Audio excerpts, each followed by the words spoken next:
Okay, y'all, we got tofu, zucchini, radish, and mushrooms in botan rice. Right now I'm just cutting up the radishes. They've already been cleaned, as well as the zucchini. The mushrooms, just whatever, however they come from Publix, okay? Ain't nobody got time for that. That's why I didn't bake. Chopping it all up, and then I'm going to, I guess you could say, kind of sort of roast them in the oven. I cooked them on 400 in the oven, and I added onion. Her recipe had kale and mushroom, and I forgot what else. So I just went with the radish and the onion because I couldn't be bothered with the kale, okay? Because it always ends up going to waste because I always say I won't make smoothies and never have time to make smoothies in the morning. So I prepped the tofu, put the... Ooh, shy. I finally finished the dishes from another day. Okay, listen.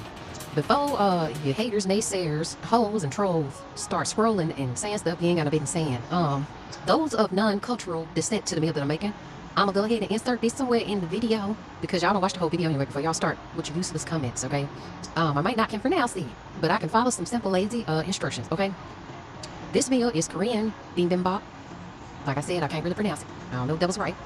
Came from a vegan YouTuber, okay? So it is an authentic Korean recipe, except for she make it cheap, lazy, and vegan, okay? The only difference between mine and hers is I think she used kale. I like kale. I just don't like dealing with kale. They put it in a big old bag, and it goes to waste. Okay, so I skipped the kale. I added radishes and onion. That's the difference between mine and hers.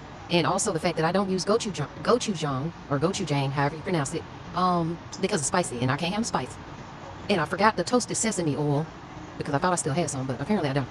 So that's the difference between mine and hers. It's still gonna be good. It's still gonna go down. Stop being a clown and stop with your useless comments before they happen. This is the future me telling you to mind your business, okay? Okay, y'all. So once the food is done, I go ahead and package it in my meal prep containers. I'm adding the botan rice, the tofu, and all of the veggies that I roasted. And this is how it came out.